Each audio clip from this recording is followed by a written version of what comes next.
católico, longe de ser o fim da vida, a morte é, na realidade, o princípio da vida verdadeira, porque a pessoa que morre na graça de Deus, com a graça santificante na alma, na amizade com o Criador, essa pessoa se salvará, irá para o céu. Em todos os prédios e casas, o telhado desempenha um papel de suma importância. Em todo o trabalho, o fim coroa a obra.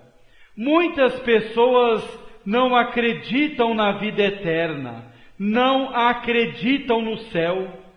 Se não há vida eterna, que valor tem todas as outras coisas?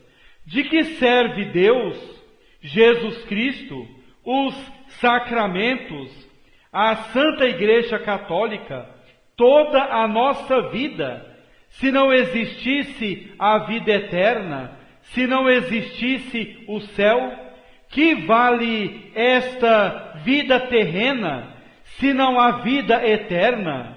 Que tragédia, que luta sem objetivo. Isso mesmo, que tragédia, que luta sem objetivo. O católico verdadeiro crê, acredita na vida eterna, crê, acredita que tem na mão, aqui neste mundo, somente uma parte da vida. A parte maior, a longa, a que não tem fim, a vida que não tem fim, que não acaba, está nas mãos de Deus. E o que na terra é obscuro, incerto, injusto e doloroso, acaba e ilumina-se no outro mundo. A partir de Jesus Cristo, sabemos que a morte é a grande semeadora e que os cemitérios são campos de Deus. Todos conhecem as palavras de Jesus Cristo. Se o grão de trigo lançado à terra não morrer, permanece infecundo, mas se morrer, produz muito fruto. Evangelho de São João, capítulo 12, versículo 24. Portanto, segundo Jesus Cristo, para vivermos, temos primeiro de morrer. Mas o que vemos nos cemitérios? Muitas representações pagãs sem fé. Uma coluna quebrada, uma viúva prostrada pelo desespero, grandes blocos de granito. Que loucura!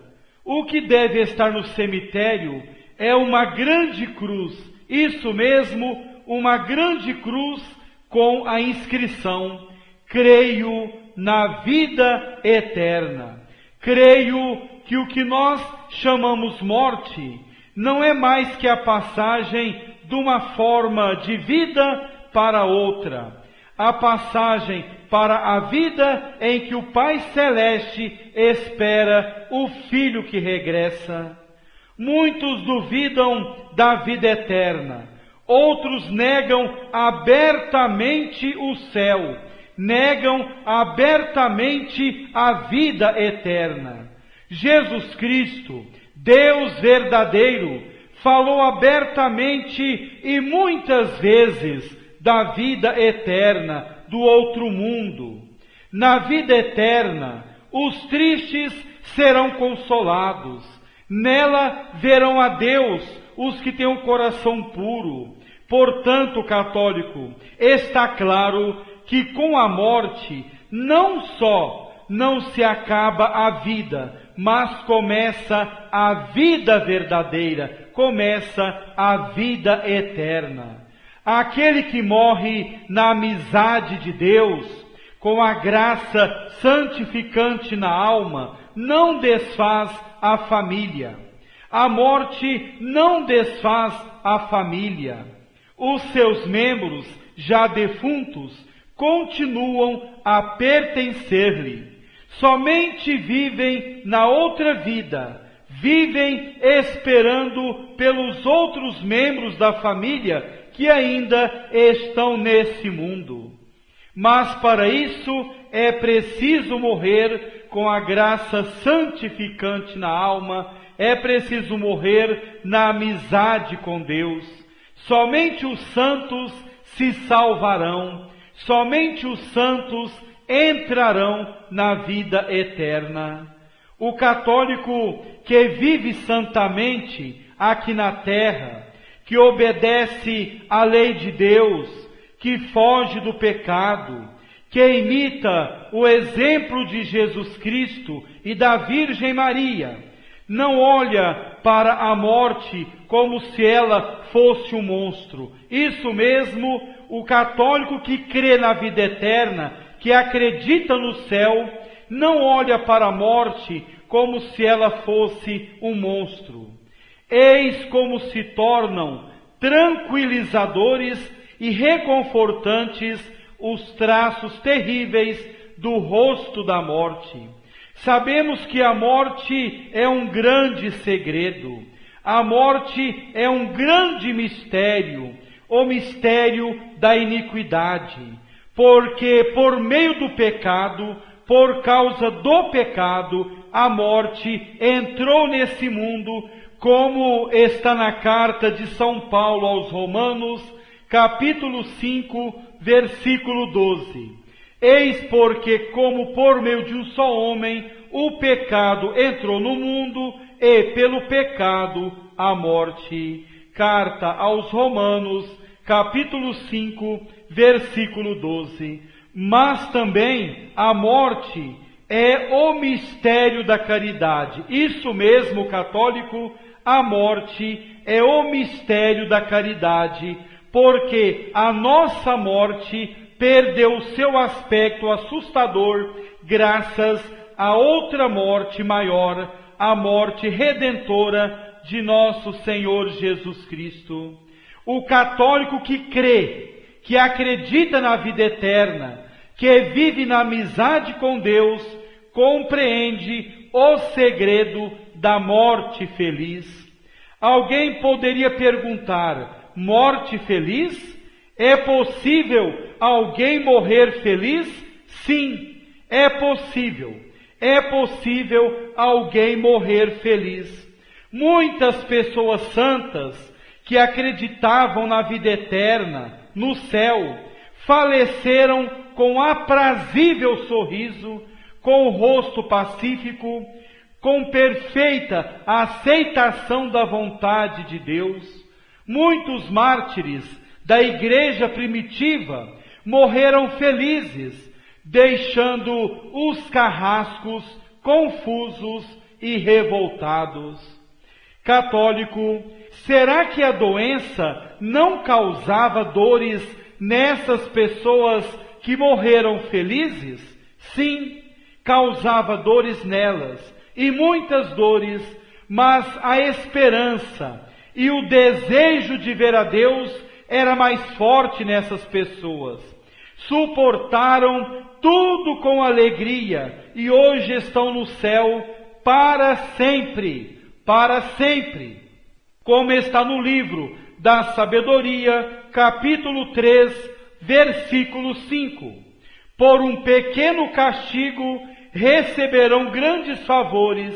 Deus os colocou à prova e os achou dignos de si. Livro da Sabedoria, capítulo 3, versículo 5. Não pesava nessas pessoas deixar este mundo? Sim, mas essas pessoas desejavam ainda mais possuir o céu, a alegria que não passa, felicidade eterna, felicidade que não acaba. Elas tinham medo da morte? Sim, mas nessas pessoas era mais forte o desejo da vida eterna, o desejo do céu. Elas viam o anjo da morte, mas enxergavam também no rosto desse anjo a consolação e a beleza. O pensamento da morte bem-aventurada é a maior consolação para o católico santo, para aquele católico que viveu santamente aqui na terra, que foi amigo de Jesus Cristo, na hora da passagem dessa vida para a outra.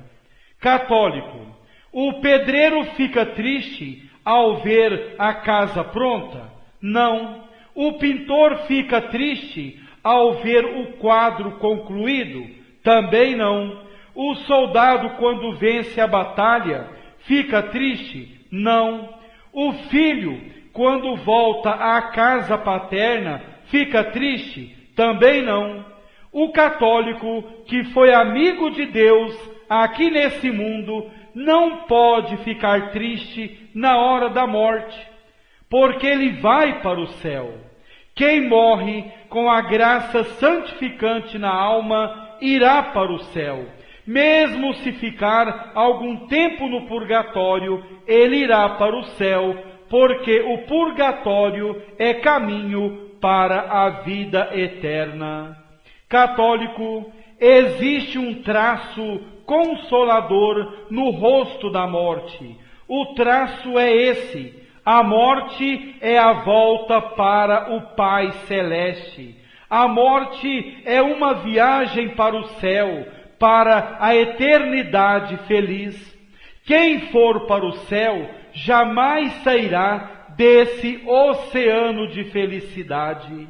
No Evangelho de São João, capítulo 16, versículo 28, Jesus Cristo diz abertamente: saí do Pai e vim ao mundo. De novo deixo o mundo e vou para o Pai. Evangelho de São João, capítulo 16, versículo 28.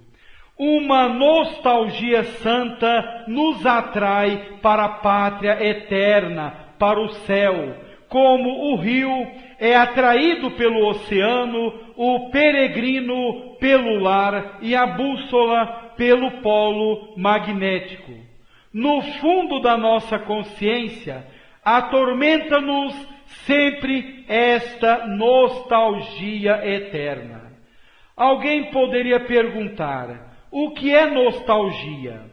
Nostalgia é a tristeza e abatimento mais ou menos profundos causados pelo afastamento de lugares, pessoas ou coisas que se amam e pelo desejo de as tornar a ver. Católico, nunca estamos satisfeitos com o dia de hoje. Esperamos sempre o que nos há de trazer o dia de amanhã. Nunca foi inteiramente bom o ano que passou. Sempre desejamos um ano novo mais feliz, um ano novo melhor, porque todos sentimos que não temos aqui nesse mundo morada permanente, mas vamos buscando a futura, como está na carta de São Paulo aos Hebreus, capítulo 13, versículo 14. Católico, a morte é a grande libertação das ataduras do corpo. A morte é a satisfação daqueles anseios longínquos que nos tornam peregrinos nesta vida. Sabemos que o fim último de todos os nossos desejos é Deus. A nossa pátria definitiva é o reino de Deus. Para o católico que viveu santamente nesse mundo, a morte é o dia do eterno prêmio. Isto mesmo, a morte é o dia do eterno prêmio. Ele receberá a coroa de todas as suas mortificações, lutas e renúncias. No livro do Apocalipse, capítulo 21, versículo 4 diz: Deus enxugará toda lágrima dos seus olhos, pois nunca mais haverá morte, nem luto, nem clamor e nem dor haverá mais. Livro do Apocalipse, capítulo 21, versículo 4. Católico, para conquistar o céu, vale a pena suportar com alegria e paciência todos os sofrimentos deste mundo.